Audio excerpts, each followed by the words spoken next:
दोस्तों आज हम लोग बहुत ही फेमस बाउंड जीके के बारे में दोस्तों पढ़ेंगे। और यह प्रश्न जो है दोस्तों पिछले कई बार एग्जामों में बार बार प्रश्न पूछे गए हैं प्रश्न है दोस्तों। चलिए देखते हैं हम लोग पहला प्रश्न से। पहला प्रश्न कि अंतर्राष्ट्रीय न्यायालय कहाँ पर स्थित है। देखिए अंतर्राष्ट्रीय न्यायालय जो है द हेग में स्थित है। उसके बाद बात करें दूसरा प्रश्न कि संयुक्त राष्ट्र संघ सुरक्षा परिषद के कितने देश स्थायी सदस्य होते हैं। देखिए इसमें 5 जो देश जो होते हैं स्थायी होते हैं और 15 जो देश होते हैं इसमें कुल 15 देश इसमें शामिल होते हैं, जिसमें से 5 देश स्थायी और 10 देश जो होते हैं अस्थायी होते हैं। अब बात करते हैं यहाँ पर 5 देश जो होते हैं जो अस्थायी कौन कौन से होते हैं। देखिए इसमें स्थायी जो देश हैं चीन है, फ्रांस है, रूस है, यूनाइटेड किंगडम है और संयुक्त राज्य अमेरिका है। और बात करते हैं इससे रिलेटेड एक और इम्पोर्टेंट प्रश्न पूछा जाता है कि विश्व का सिपाही के नाम से किसे जाना जाता है। तो देखिए विश्व का सिपाही के नाम से जाना जाता है संयुक्त राष्ट्र संघ को कहा जाता है विश्व का सिपाही के नाम से भी जाना जाता है। और दूसरी बात होती है यहाँ पर कि पूछा जाता है एग्जाम में कि इसकी स्थापना कब हुआ था। तो इसकी स्थापना दोस्तों हुआ था 1945 में हुआ था। अब देखते हैं अगला प्रश्न। यहाँ पर अगला प्रश्न है कि संयुक्त राष्ट्र संघ के पहले महासचिव कौन थे। तो इसके जो पहले महासचिव थे त्रिगवेली थे। संयुक्त राष्ट्र संघ का मुख्यालय स्थित है न्यूयॉर्क में। अंतर्राष्ट्रीय मानवाधिकार दिवस कब माना जाता है। तो अंतर्राष्ट्रीय मानवाधिकार दिवस दोस्तों मनाया जाता है 10 दिसंबर को। अब देख लेते हैं इससे रिलेटेड दिसंबर माह में पूछे जाने इम्पोर्टेंट और डे। देखिए 1 दिसंबर को माना जाता है विश्व एड्स दिवस माना जाता है और 11 दिसंबर को मनाया जाता है यूनिसेफ दिवस। बहुत बार एग्जामों में पूछे जाते हैं कि यूनिसेफ दिवस कब मनाया जाता है। तो 11 दिसंबर को। और 1 दिसंबर को मनाया जाता है विश्व एड्स दिवस। और बात करें तो यहाँ पर 10 दिसंबर को मनाया जाता है अंतर्राष्ट्रीय मानवाधिकार दिवस। और अगला प्रश्न यहाँ पर है कि संविधान के किस अनुच्छेद द्वारा हिंदी को राष्ट्रभाषा घोषित किया गया है। तो अनुच्छेद 343 के अंतर्गत। अगला प्रश्न है कि ओलंपिक खेलों की एकल स्पर्धा में स्वर्ण पदक जीतने वाले एकमात्र भारतीय थे अभिनव बिंद्रा थे। ओलंपिक जो होता है ओलंपिक खेलों का आयोजन होता है 4 वर्ष के बाद ओलंपिक खेलों का आयोजन होता है। और ओलंपिक से रिलेटेड दोस्तों एक दो प्रश्न देख लेते हैं हम लोग। देखिए इसमें पूछे जाते हैं कि किस महाद्वीप में अभी तक एक बार भी ओलंपिक खेल का आयोजन अभी तक नहीं किया गया है। तो उस महाद्वीप का दोस्तों नाम है अफ्रीका। यानी अफ्रीका महाद्वीप जो है इसमें एक बार भी ओलंपिक खेलों का आयोजन नहीं किया गया है। और प्रश्न पूछे जाते हैं कि आधुनिक ओलंपिक का खेल जो है आधुनिक ओलंपिक खेल का प्रथम आयोजन कब किया गया था। बहुत बार एग्जाम में पूछे जाते हैं। तो 1896 में किया गया है। और इससे रिलेटेड एक प्रश्न और आता है कि भारत में ओलंपिक खेलों में सर्वप्रथम भाग किस वर्ष लिया था। यानी भारत ने ओलंपिक में सर्वप्रथम भाग लिया था 1928 को। यानी एम्स्टर्डम में। और एम्स्टर्डम जो ओलंपिक था 1928 में जो हुआ था उसी में भाग लिया था भारत ने पहली बार। और अगला प्रश्न यहाँ से मैं हो रहा है दोस्त यहाँ पर है कि दोस्तों बैरोमीटर के पठन में यानी बैरोमीटर के पठन में तेजी से गिरावट किस बात का सूचक होता है। तो तूफान का सूचक होता है। अगर बैरोमीटर जो होता है अगर उसका जो पठन जो होता है अगर तेजी से अगर उसमें गिरावट आ जाए तो तूफान आने की संभावना रहती है। अगर वही बात करें कि अगर बैरोमीटर का जो पठांक जो होता है अगर धीरे धीरे नीचे गिरता है तो वर्षा होने की संभावना होती है। और वही अगर बात करें कि बैरोमीटर का पठांक जो होता है धीरे धीरे अगर ऊपर चढ़े तो क्या होता है यानी मौसम साफ रहने की संभावना रहती है। तो इसे एक बार देख लेते हैं हम लोग। देखिए अगर तेजी से गिरावट आए तो तूफान, अगर धीरे धीरे अगर नीचे गिरे तो वर्षा होने की संभावना, अगर धीरे धीरे अगर ऊपर चढ़े तो मौसम साफ होने की अनुमान लगाई जाती है। और अगला प्रश्न यहाँ पर है कि दोस्तों कि भारतीय मरुस्थल का क्या नाम है। देखिए भारतीय मरुस्थल का नाम है थार। और यहाँ पर एक और प्रश्न बनता है कि विश्व का सबसे बड़ा मरुस्थल कौन सा है। देखिए विश्व की अगर बात करें तो सहारा है। और इससे रिलेटेड और एक दो प्रश्न है दोस्तों कि दक्षिण एशिया का सबसे बड़ा मरुस्थल कौन सा है। देखिए ये बार बार एग्जाम में पूछे जाते हैं कि दक्षिण एशिया का सबसे बड़ा मरुस्थल है थार मरुस्थल। और अगर पूछे कि गोबी मरुस्थल किस देश में स्थित है, ये भी बहुत इंपॉर्टेंट प्रश्न दोस्तों कि गोबी मरुस्थल किस देश में स्थित है। तो गोबी मरुस्थल जो है मंगोलिया में स्थित है। अगर पूछे अगर एक और इम्पोर्टेंट यहाँ पर प्रश्न बनता है कि विश्व के शीत मरुस्थलों को किस नाम से जाना जाता है। देखिए विश्व के शीत मरुस्थलों को अगर बात करें तो दोस्तों इसे टुंड्रा के नाम से जाना जाता है। दोस्तों जो मैं देखिए मेरे पास दोस्तों अभी डिजिटल पेंसिल नहीं है तो दोस्तों मैं अभी इस पर मैं लिख सकूं, इसीलिए मैं मुंह से ही बोल देता हूं ताकि आप लोगों को ज़्यादा से ज़्यादा क्वेश्चन हो जाए और एग्जाम में आप लोगों को फायदा हो, कोई भी एग्जाम छूटे ना। चलिए देखते हैं दोस्तों। और अगला प्रश्न यहाँ पर दोस्तों बन रही है कि काजीरंगा राष्ट्रीय अभयारण्य किस राज्य में स्थित है। ये जो है असम में स्थित है। आप लोग को पता ही है कि काजीरंगा जो है एक सिंह के गेंडा के लिए बहुत ही जाने जाते हैं पूरा वर्ल्ड में। तो वही है कि काजीरंगा राष्ट्रीय अभयारण्य किस राज्य में है, तो असम में। बहुत बार एग्जाम में बनता है कि किस लिए मतलब प्रसिद्ध है, तो ये एक सिंह के गेंडा के लिए बहुत ही फेमस है काजीरंगा अभयारण्य। अगला प्रश्न यहाँ पर है कि संयुक्त राष्ट्र महासभा में हिंदी में भाषण देने वाले भारतीय कौन थे, तो उनका नाम है अटल बिहारी वाजपेयी। पूर्व जो हमारे प्रधानमंत्री थे जिनका निधन भी हो चुका है, यानी अटल बिहारी वाजपेयी जी जो थे हमारे मतलब संयुक्त राष्ट्र संघ में हिंदी में भाषण देने वाले प्रथम मतलब व्यक्ति थे। और अगला यहाँ पर दोस्तों प्रश्न बनता है यहाँ पर कि अगला प्रश्न देखते हैं हम लोग। अगला प्रश्न कि संयुक्त राष्ट्र संघ सुरक्षा परिषद के अस्थायी सदस्य कितने वर्ष के लिए चुने जाते हैं, तो 2 वर्ष के लिए चुने जाते हैं। संयुक्त राष्ट्र संघ का 193वां सदस्य कौन सा देश बना, तो ये उनका नाम है दक्षिण सूडान है। नेक्स्ट प्रश्न है कि यानी किस विटामिन की कमी से खून का रुकना बंद नहीं होता, तो विटामिन के जो होता है इसका खून का रुकना बंद नहीं होता है, जिसमें मतलब विटामिन के की कमी होती है। और नेक्स्ट प्रश्न देख लेते हैं हम लोग। किस देश की स्थल सीमा सर्वाधिक देशों के साथ लगती है, तो देखिए अगर बात करें तो चीन की जो सीमा है सर्वाधिक देशों के साथ लगती है। और दोस्तों देखिए विटामिन से रिलेटेड 2 प्रश्न और पूछे जाते हैं एग्जाम में, इनका मतलब रासायनिक नाम के विटामिन ए का रासायनिक नाम होता है रेटिनॉल, और विटामिन जो B1 होता है उसका थायमिन होता है, और विटामिन सी जो होता है उसका एस्कॉर्बिक एसिड होता है। तो दोस्तों इसे भी आप लोग याद कर लीजिएगा। और अगला प्रश्न यहाँ पर कि राज्यसभा के सदस्यों का चुनाव कितनी अवधि के लिए किया जाता है, तो 6 वर्ष के लिए किया जाता है राज्यसभा के सदस्यों का चुनाव। और अगला प्रश्न है कि हमारी आकाशगंगा का नाम क्या है, तो हमारी आकाशगंगा का जो नाम है मेखला या मिल्की वे है। और नेक्स्ट प्रश्न यहाँ पर है कि हिंदी भाषा का पहला समाचार पत्र कौन सा था, तो उदंत मतंड था। तो दोस्तों देखिए यहाँ पर हम लोग राज्यसभा से रिलेटेड और कुछ यहाँ पर प्रश्न देख लेते हैं। दोस्तों याद आ गया, देखिए राज्यसभा के सदस्यों का चुनाव जो होता है 6 वर्ष के लिए होता है। अगर बात करें कि राज्यसभा भारतीय संसद का क्या होता है, उच्च सदन होता है। लोकसभा जो होता है भारतीय संसद का निम्न सदन होता है। और एग्जाम में पूछा था कि राज्यसभा कभी भंग किया जा सकता है, तो एग्जाम में दोस्तों इसका आंसर होगा कि राज्यसभा कभी भी भंग नहीं किया जा सकता है, लेकिन लोकसभा को भंग किया जा सकता है। और बात होती है यहाँ पर कि राज्यसभा का गठन मतलब जो होता है मतलब कब किया गया था, देखिए राज्यसभा गठन किया गया था अप्रैल 1952 को किया गया था। और प्रश्न यहाँ से और बनता है कि राज्यसभा का सदस्य बनने के लिए कितनी मतलब आयु सीमा होनी चाहिए, तो कम से कम 30 वर्ष आयु होनी चाहिए। दोस्तों अगर बात करें कि लोकसभा के सदस्य बनने के लिए कितनी वर्ष की उम्र होना चाहिए, तो कम से कम 25 वर्ष होनी चाहिए। बहुत बार एग्जाम में पूछे जाते हैं कि राज्यसभा बनने के लिए कितनी आयु सीमा होनी चाहिए, तो 30 वर्ष। और लोकसभा बनने के लिए यानी लोकसभा के सदस्य बनने के लिए कम से कम उम्र होनी चाहिए 25 वर्ष। और बात करें राज्यसभा से रिलेटेड और प्रश्न दोस्तों, देखिए इसमें जो होते हैं राज्यसभा में कुल सीटें जो होती हैं 245 होती है, जबकि 12 जो मतलब जो सदस्य जो होते हैं भारत के राष्ट्रपति द्वारा क्या होते हैं, नामित किए जाते हैं। और यहाँ पर बात होती है कि देखिए यहाँ पर दोस्तों प्रश्न पूछ रहा है कि राज्यसभा में कुल कितनी सीटें होती है, 245 सीटें होती है, जबकि 12 सदस्य जो होते हैं भारत के राष्ट्रपति द्वारा मनोनीत किए जाते हैं। और यहाँ पर बात हो रही है कि 1/3 जो सदस्य जो होते हैं हर 2 साल में सेवानिवृत्त हो जाते हैं। इसमें से एग्जाम में प्रश्न बनता है कि उसमें से जो सदस्य जो होते हैं राज्यसभा में के कितने वर्ष के बाद ये सेवानिवृत्त हो जाते हैं, तो प्रत्येक 2 वर्ष के बाद जो होते हैं सेवानिवृत्त हो जाते हैं। तो दोस्तों यहाँ से बहुत इंपॉर्टेंट एग्जाम में प्रश्न बनता है। दोस्तों चलिए देखते हैं अगला प्रश्न। यहाँ पर अगला प्रश्न है कि हमारी आकाशगंगा का नाम क्या है, तो हमारी आकाशगंगा का हो गया यहाँ पर कि मेखला या मिल्की वे है। अगला प्रश्न देख लेते हैं हम लोग। अगला प्रश्न यहाँ पर है कि ओलंपिक ध्वज में कितने गोले होते हैं, तो देखो ओलंपिक ध्वज में जो होते हैं 5 गोले होते हैं। पीलिया किस अंग का रोग होता है, तो पीलिया जो होता है यानी लीवर का अंग यानी रोग होता है। पीलिया में इसे हम लोग जॉन्डिस भी कहते हैं। उत्तरी ध्रुव में भारत के अनुसंधान केंद्र का नाम क्या है, देखिए उत्तरी ध्रुव में जो है हमारा हिमाद्री है। और दोस्तों यहाँ पर और एक इम्पोर्टेंट इससे रिलेटेड प्रश्न मतलब एग्जाम में पूछे जाते हैं कि उत्तरी ध्रुव को आर्कटिक क्षेत्र भी कहा जाता है।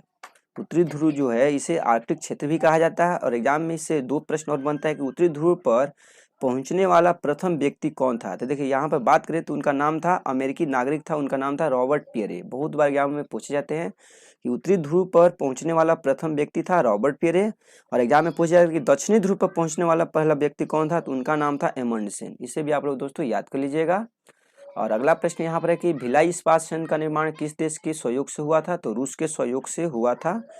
और अगला प्रश्न है कि क्लोरोफिल का खनिज घटक क्या होता है, देखिए इसका होता है मैग्नीशियम होता है। एलपीजी गैस में क्या होता है, तो ब्यूटेन होता है। एलपीजी गैस में होता है ब्यूटेन। कौन सा मुगल बादशाह जो था अशिक्षित था, तो अकबर जो था मतलब अशिक्षित था।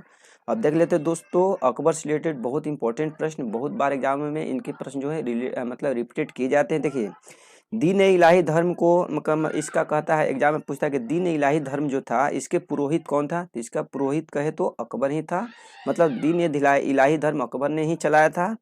एग्जाम में बनता है इससे और प्रश्न कि दीन इलाही धर्म स्वीकार करने वाला प्रथम एवं अंतिम हिंदू शासक कौन था, तो उसका नाम था बीरबल। और एग्जाम में पूछता है कि अकबर के काल को किस नाम से भी जाना जाता है, तो साहित्य का स्वर्ण काल भी कहा जाता है अकबर के काल को। और एग्जाम में पूछा जाता है एक इंपॉर्टेंट प्रश्न कि अकबर ने बुलंद दरवाजे का निर्माण गुजरात विजय के उपलक्ष्य में ही करवाया था। एग्जाम में पूछता है कि अकबर ने बुलंद दरवाजे का निर्माण किसके उपलक्ष्य में करवाया था, तो गुजरात जब अकबर ने जीता था तो उसके उपलक्ष्य में ही बुलंद दरवाजे का निर्माण करवाया था। बहुत बार एग्जाम में दोस्तों पूछे जाते हैं, तो इससे रिलेटेड आप लोग को मैं एग्जाम में जो इंपॉर्टेंट प्रश्न बनता है बता दिया। इसे अगर फिर इसे एक बार हम रिपीट कर देते हैं। देखिए, दीन इलाही धर्म चलाया था अकबर ने, दीन इलाही धर्म स्वीकार करने वाला प्रथम एवं अंतिम हिंदू शासक था बीरबल। अकबर के काल को क्या कहा जाता है, हिंदी यानी साहित्य का स्वर्ण काल कहा जाता है। उसके बाद बनता है यहाँ पर प्रश्न कि बुलंद दरवाजे का निर्माण किसके उपलक्ष्य में करवाया गया था, तो गुजरात विजय के उपलक्ष्य में अकबर ने करवाया था। और नेक्स्ट प्रश्न देख लेते हैं अब हम लोग। अगला प्रश्न यहाँ पर है कि अमृतसर शहर की स्थापना की थी गुरु रामदास ने। और अगला प्रश्न कि मारो फिरंगी को यह नारा किसने दिया था, तो मंगल पांडे ने दिए थे। तुम मुझे खून दो मैं तुम्हें आज़ादी दूंगा, यह नारा किसने दिया था, तो सुभाष चंद्र बोस ने कहे थे कि तुम मुझे खून दो मैं तुम्हें आज़ादी दूंगा। तो दोस्तों अगला प्रश्न देखते हैं हम लोग। अगला प्रश्न है कि दिल्ली चलो का नारा किसने दिया था, तो सुभाष चंद्र बोस ने ही दिए थे दिल्ली चलो का नारा। और अगला प्रश्न यहाँ पर बनता है दोस्तों कि महात्मा गांधी को राष्ट्रपिता किसने कहा था सबसे पहली बार, देखिए सुभाष चंद्र बोस ने ही महात्मा गांधी को राष्ट्रपिता कहे थे। ये भी प्रश्न बहुत बार एग्जाम में पूछे जाते हैं। अगला प्रश्न है कि विश्व पर्यावरण दिवस कब मनाया जाता है, तो 5 जून को मनाया जाता है विश्व पर्यावरण दिवस। और एग्जाम में दोस्तों प्रश्न बनता है यहाँ पर इंपॉर्टेंट प्रश्न कि विश्व मधुमेह दिवस कब मनाया जाता है। देखिए, विश्व मधुमेह दिवस की बात करें तो 27 जून को मनाया जाता है विश्व मधुमेह दिवस। और अगला प्रश्न देख लेते हैं हम लोग। अगला प्रश्न कि भारत का नेपोलियन किसे कहा जाता है, तो समुद्रगुप्त को कहा जाता है भारत का नेपोलियन कहा जाता है। इससे रिलेटेड और एक दो प्रश्न पूछे जाते हैं कि समुद्रगुप्त को भारत के नेपोलियन की संज्ञा किसने दी थी। बहुत ही इंपॉर्टेंट प्रश्न है दोस्तों कि समुद्रगुप्त को भारत के नेपोलियन की संज्ञा दी थी BS स्मिथ ने दी थी। और अगला इससे प्रश्न और बनता है कि समुद्रगुप्त को कविराज के नाम से भी जाना जाता है। कविराज किसे कहा जाता है, तो समुद्रगुप्त को कविराज भी कहा जाता है। और अगला प्रश्न देख लेते हैं हम लोग। अगला प्रश्न यहाँ पर है कि भारत का सर्वोच्च वीरता पदक का नाम है परमवीर चक्र है। भारत का शेक्सपियर किसे कहा जाता है, तो कालिदास को कहा जाता है भारत का शेक्सपियर कहा जाता है। देखिए दोस्तों, यहाँ पर एक समुद्रगुप्त और रिलेटेड एक प्रश्न पूछे जाते हैं, बहुत बार एग्जाम में पूछे जाते हैं दोस्तों। एक बहुत इंपॉर्टेंट प्रश्न है कि समुद्रगुप्त के बारे में सबसे ज्यादा जानकारी किस अभिलेख से मिलता है, तो ये प्रश्न दोस्तों इसका आंसर होगा सर इलाहाबाद में मौजूद प्रयाग प्रशस्ति जो है सबसे मतलब इम्पोर्टेंट इनके बारे में जानकारी जुटाना यानी समुद्रगुप्त के। और नेक्स्ट प्रश्न यहाँ पर है कि भारत का शेक्सपियर किसे कहा जाता है, कालिदास को। घेंघा रोग किसकी कमी से होता है, देखिए घेंघा रोग जो होता है आयोडीन की कमी से होता है। डुरंड कप का संबंध किस खेल से है, तो डुरंड कप का संबंध जो होता है फुटबॉल से है। और अगला प्रश्न यहाँ पर है कि भारत का सबसे बड़ा बांध कौन सा है। देखिए, भारत का सबसे बड़ा अगर बांध की बात करें तो हीराकुंड बांध है। और हीराकुंड जो बांध जो है दोस्तों यहाँ पर उड़ीसा में जो है महानदी मतलब महानदी पर निर्मित है। बहुत इंपॉर्टेंट पूछे जाते एग्जाम में प्रश्न की यह जो है किस राज्य में स्थित है, तो उड़ीसा में। किस नदी पर बनाया गया है, तो ये महानदी पर बनाया गया है। और अगला प्रश्न कि चंद्रमा पर कदम रखने वाले प्रथम व्यक्ति कौन थे, तो यूरी गागरिन थे। और इससे रिलेटेड एक प्रश्न पूछा जाता है दोस्तों कि चंद्रमा पर कदम रखने वाले दूसरा व्यक्ति कौन था, तो उसका नाम था एल्ड्रिन था। बहुत बार एग्जाम में पूछे जाते हैं कि चंद्रमा पर मतलब कदम रखने वाला दूसरा व्यक्ति का नाम क्या है, तो एल्ड्रिन है। और नेक्स्ट प्रश्न यहाँ पर देख लेते हैं हम लोग। अगला प्रश्न यहाँ पर है कि अंतर्राष्ट्रीय महिला दिवस कब मनाया जाता है। अंतर्राष्ट्रीय महिला दिवस मनाया जाता है दोस्तों 8 मार्च को। और इम्पोर्टेंट एक प्रश्न बनता है यहाँ से कि 15 मार्च को क्या मनाया जाता है। देखिए, 15 मार्च को उपभोक्ता अधिकार दिवस मनाया जाता है। बहुत बार एग्जाम में पूछे जाते हैं उपभोक्ता अधिकार दिवस कब मनाया जाता है, 15 मार्च को मनाया जाता है। और अगला प्रश्न कि कौन सी ग्रंथि इंसुलिन स्त्रावित करती है। तो इंसुलिन की बात करें तो अग्नाशय ग्रंथि जो है इंसुलिन स्त्रावित करती है। और अगला प्रश्न है कि बनारस हिंदू विश्वविद्यालय के संस्थापक कौन थे, तो मदन मोहन मालवीय थे। अर्थशास्त्र के लेखक कौन है, तो चाणक्य है। और शास्त्र के लेखक चाणक्य को विष्णुगुप्त के भी नाम से जाना जाता है और कौटिल्य के भी नाम से जाना जाता है।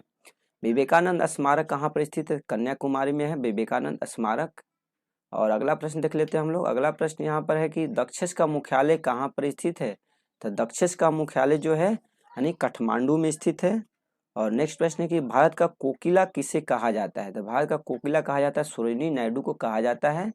और दोस्तों इससे रिलेटेड प्रश्न पूछे जाते हैं कि भारत के प्रथम राज्यपाल कौन थी? देखिए भारत की प्रथम राज्यपाल की बात करें तो सरोजिनी नायडू ही थी।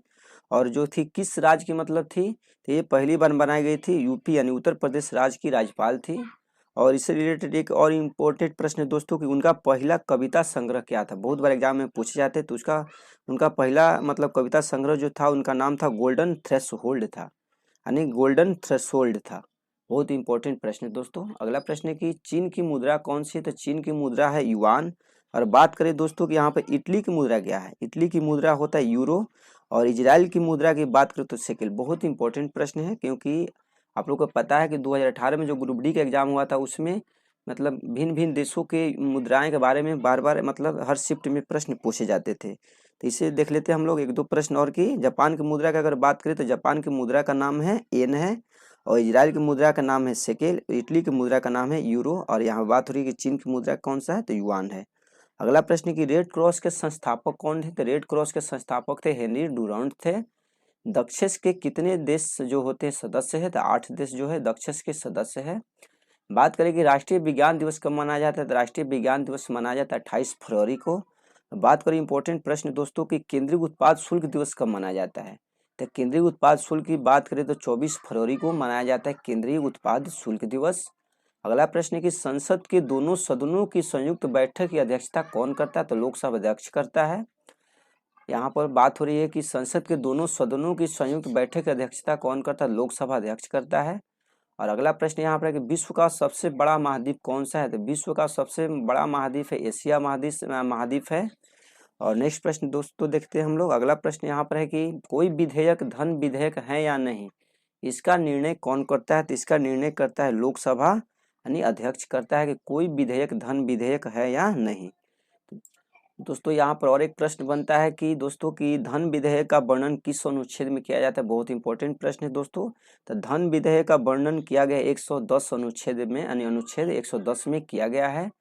अगला प्रश्न कि भारत के प्रथम लोकसभा अध्यक्ष कौन थे? तो गणेश वासुदेव मोवलंकर थे भारत के प्रथम लोकसभा अध्यक्ष। और नेक्स्ट प्रश्न की क्षेत्रफल के अनुसार विश्व का सबसे छोटा देश की बात करें तो वेटिकन सिटी है। और यहाँ पर बात करें कि विश्व का सबसे बड़ा देश कौन सा है यानी क्षेत्रफल की दृष्टि से, तो ये हो जाएगा रूस हो जाएगा। स्वेज नहर किन दो सागरों को जोड़ती है? तो स्वेज नहर जो है भूमध्य सागर को लाल सागर से जोड़ती है। अगला प्रश्न है कि पनामा नहर किन दो महासागरों को जोड़ती है? तो पनामा की बात करें तो प्रशांत महासागर को उत्तरी अटलांटिक महासागर से जोड़ती है। और क्षेत्रफल की दृष्टि से भारत का सबसे बड़ा राज्य की बात करें तो राजस्थान है। तो दोस्तों अगर यहाँ पर एग्जाम और बनता है राजस्थान से रिलेटेड कि राज्यसभा में यानी राजस्थान में लोकसभा की कुल सीटों की संख्या कितनी है? तो 25 है। और राजस्थान में विधानसभा की कुल सीटों की संख्या है 200। तो दोस्तों आप लोगों को वीडियो कैसा लगा दोस्तों? अच्छा लगा तो लाइक सब्सक्राइब करना मत भूलिएगा दोस्तों, क्योंकि मेरे चैनल पर पर डे 102 वीडियो अपलोड किए जा रहे हैं दोस्तों। मिलते हैं नेक्स्ट वीडियो में, तब तक के लिए दोस्तों बाय बाय दोस्तों।